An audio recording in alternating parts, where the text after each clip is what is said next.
Film की शुरुआत होती है एक हॉस्पिटल के ऑपरेशन थिएटर से, जहां कुछ डॉक्टर्स समय से पहले जन्मे एक नवजात शिशु को बचाने की कोशिश में जुटे थे। कुछ देर बाद बच्चे की मां डायन शर्मन को बच्चे की हालत देखने के लिए बुलाया जाता है। वो ये जानना चाहती थी कि क्या उसका बच्चा ठीक हो जाएगा। सीन बदलता है और हम देखते हैं क्लोई नाम की एक लड़की को। उसे अस्थमा, डायबिटीज, पैरालिसिस के साथ साथ 5 और तरह की गंभीर बीमारियां थी। घर पर कई सारी दवाइयां लेना और रेगुलरली अपने ब्लड शुगर लेवल को चेक करना उसके रोजमर्रा के कामों में आता था। क्लोई एक बहुत ही होशियार लड़की है जो अपने शहर की जानी मानी यूनिवर्सिटी से आगे की पढ़ाई करना चाहती है। उसने यूनिवर्सिटी में दाखिले के लिए फॉर्म भी भर दिया था। जब भी घर पर कोई लेटर आता वो बहुत उत्सुक हो जाती, ये सोचकर कि शायद वो यूनिवर्सिटी की तरफ से होगा। लेकिन अफसोस, यूनिवर्सिटी से कोई लेटर आया ही नहीं। क्लोई एक बहुत ही जिज्ञासु लड़की है जिसे नए नए एक्सपेरिमेंट्स करना बहुत अच्छा लगता है। वो इंटरनेट से सीख कर घर पर अजीबोगरीब चीजें बनाती रहती है। एक दिन जब वो पढ़ रही थी तो उसे एक गाड़ी की आवाज सुनाई दी। उसे लगा कि ये सामान पहुंचाने वाली गाड़ी है, लेकिन जब उसने बाहर झांक कर देखा तो पता चला कि उसकी माँ बाजार से कुछ सामान लेकर घर वापस लौटी थी। उसकी माँ फोन पर किसी से बात कर रही थी। इस दौरान उसने डब्बे में झांक कर देखा और उसमें से कुछ चॉकलेट्स निकाल ली। वहाँ पर उसकी नजरें एक हरे रंग की दवाई की शीशी पर पड़ी, जिस पर डायन शर्मन यानी कि उसकी माँ का नाम लिखा था। लेकिन उसके हिसाब से तो उसकी माँ को कोई बीमारी नहीं थी, तो आखिर ये दवाई है किस चीज की? रात को क्लोई की माँ सोने से पहले उसे कुछ दवाइयाँ देती है। क्लोई तुरंत पहचान गई कि उन दवाइयों में एक हरा कैप्सूल भी था जो उसने पहले देखा था। उसने इस बारे में अपनी माँ से पूछा, लेकिन वो कहती है कि ये असल में क्लोई की ही दवा है और शीशी पर दुकान वाले दवाई खरीदने वाले का नाम लिखते हैं। क्लोई उसकी माँ के इस जवाब से पूरी तरह संतुष्ट नहीं थी, लेकिन अपनी माँ पर भरोसा करते हुए उसने अपनी दवाई ली और सीधा सोने चली गई। अगले दिन जिज्ञासा से भरकर उसने दवाइयों के डब्बे से वो शीशी निकाली और देखा कि दवाई का नाम ट्राइगॉक्सिन था।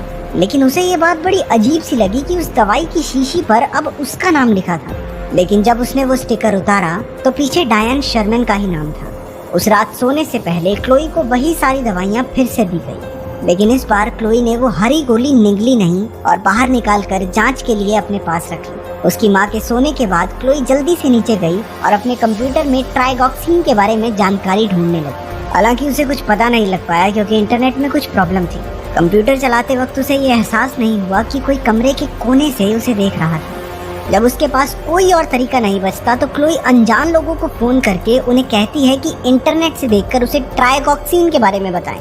पता चलता है कि ट्राइगॉक्सिन दिल की दवाई है, लेकिन अजीब बात ये थी कि ट्राइगॉक्सिन असल में एक लाल कैप्सूल है। उसे शक हो गया कि उसकी माँ उससे कुछ तो छुपा रही है। क्लोई के मन में अब भी बहुत सारे सवाल थे।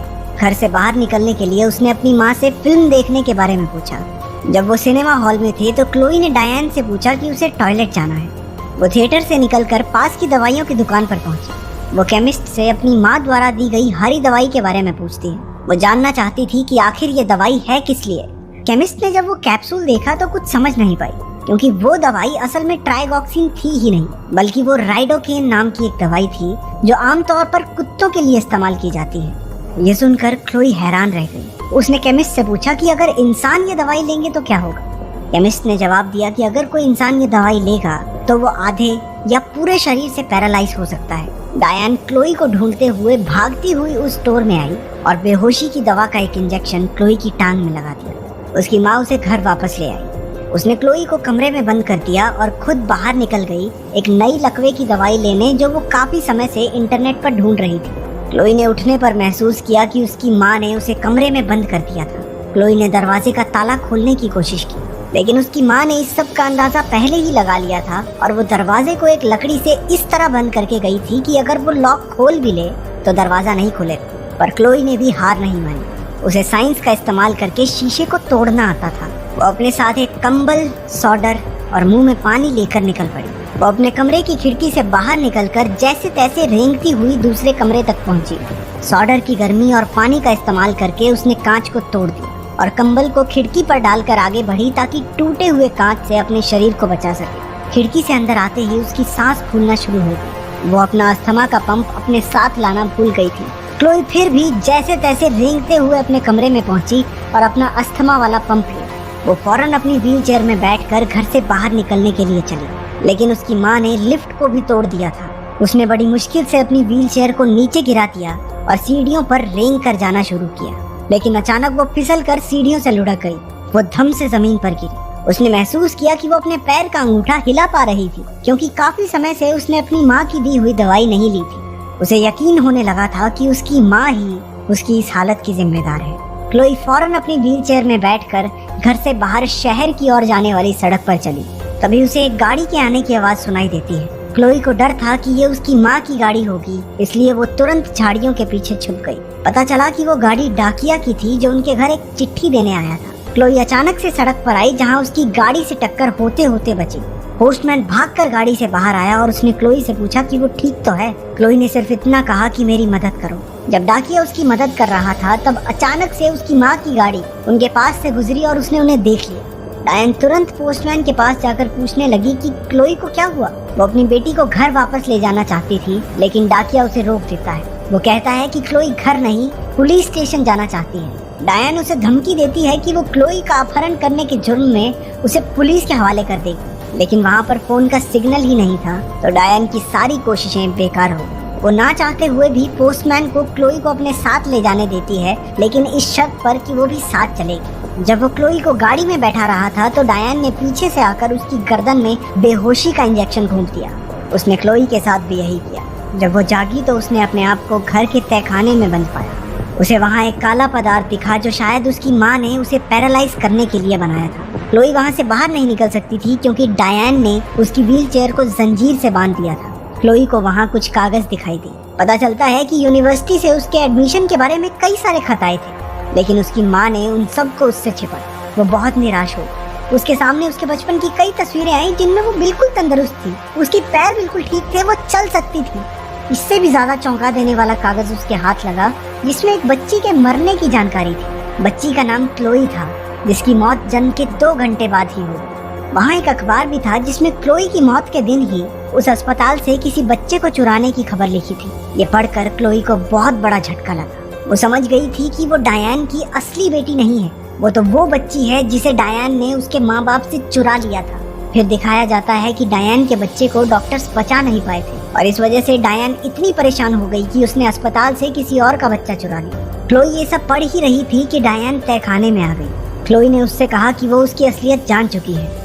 वो जानती है कि डायन उसकी माँ नहीं है, और उसी ने उसे दवाइयाँ खिला खिला कर बीमार और अपाहिज बना रखा है। डायन कहती है कि उसने ये सब इसलिए किया क्योंकि उसे क्लोई से प्यार है। वो क्लोई की दवाइयाँ फेंक कर उसे सब कुछ भूलकर पहले जैसा हो जाने को कहती है। क्लोई अब भी डरी हुई थी। उसे अपनी माँ की बातों पर विश्वास नहीं था, लेकिन अब डायन के धैर्य की सीमा पार हो गई। उसने एक इंजेक्शन में वो काला पदार्थ भर लिया। क्लोई बुरी तरह से डर गई और जल्दी से एक अलमारी के पीछे छिपकर उसने दरवाजा बंद कर दिया। उसे वहाँ एक जहर की शीशी मिली। जैसे ही उसकी माँ ने दरवाजा खोला, क्लोई ने पूरी जहर की शीशी पी ली। डायन अपनी बेटी को मरता देख जोर जोर से रोने लगी। क्लोई को तुरंत अस्पताल ले जाया गया। डॉक्टर्स बड़ी मुश्किल से उसे बचाने में कामयाब रहे, लेकिन अभी कुछ समय तक उसे हिलने जुलने और बात करने में काफी मुश्किल होने वाली थी। क्लोई ने अपनी माँ को कमरे की खिड़की से उसकी तरफ घूरते हुए देखा। वो तुरंत नर्स को हेल्प बटन दबाकर अपनी मदद के लिए बुलाती है। वो कुछ बोल नहीं पा रही थी, इसलिए उसने नर्स को आंख से इशारा किया। नर्स ने उसे एक कागज और क्रायन दिया ताकि वो लिख कर अपनी बात बता सके। जब क्लोई कुछ लिख रही थी, तभी अचानक से इमरजेंसी अलार्म बजने लगा। पता चलता है कि ये अलार्म असल में डायन ने नर्स का ध्यान भटकाने के लिए बजाया था। कुछ समय बाद डायन क्लोई के कमरे में दाखिल हुई और जल्दी से सभी उपकरणों को हटाकर उसे बाहर ले गई। जब नर्स क्लोई के कमरे में वापस आई तो उसने देखा कि वो वहाँ नहीं थी। नर्स ने क्लोई का लिखा हुआ कागज देखा, जिस पर उसने लिखा था मॉम। नर्स ने जल्दी से अस्पताल की सिक्योरिटी को सूचना देकर क्लोई को ढूंढने के लिए कहा। डायन क्लोई को जबरदस्ती वहाँ से ले जा रही थी। अस्पताल से बाहर निकलते वक्त एस्केलेटर पर क्लोई की माँ उसकी व्हीलचेयर को हिला नहीं पाती, क्योंकि असल में क्लोई ने अपनी टांगों को जकड़कर व्हीलचेयर को रोक दिया था। वो अपनी टांगों का इस्तेमाल कर पा रही थी। इतने में वहाँ अस्पताल के सिक्योरिटी गार्ड भी पहुँच गए। उन्होंने डायन को अपने हाथ ऊपर करने को कहा। उसने अपनी बंदूक उनकी तरफ तान कर कहा कि वो बस अपनी बेटी को घर वापस ले जाना चाहती है। उनमें से एक सुरक्षा कर्मी ने डायन पर गोली चला दी, जिसकी वजह से वो सीधी सीढ़ियों से नीचे गिर पड़ी। आखिरकार क्लोई को सही सलामत बचा लिया गया। इसके अगले सीन में 7 साल बाद पागलों के अस्पताल को दिखाया जाता है। क्लोई अब बड़ी हो चुकी थी। वो अपनी टांगे हिला पा रही थी, हालांकि अब भी ये उसके लिए एक संघर्ष था। वहाँ पर क्लोई डायन से मिलने आई थी। क्लोई उसे बताती है कि उसके असली परिवार के साथ उसकी ज़िंदगी बहुत अच्छी बीत रही है। उसके अब कई सारे दोस्त हैं और उसने अपनी पसंदीदा यूनिवर्सिटी से पढ़ाई भी पूरी कर ली। वो बताती है कि उसकी टांगे पहले से काफ़ी बेहतर हैं, लेकिन ये इससे बेहतर हो पाएंगी या नहीं, ये कहा नहीं जा सकता। जाने से पहले वो अपने मुंह से कुछ बाहर निकालती है। ये वही कुत्तों की दवाई थी जो डायन उसे दिया करती थी। क्लोई ने बड़े प्यार से उससे कहा, माँ, मैं तुमसे बहुत प्यार करती हूँ, चलो अब मुंह खोलो। इस खौफनाक नज़ारे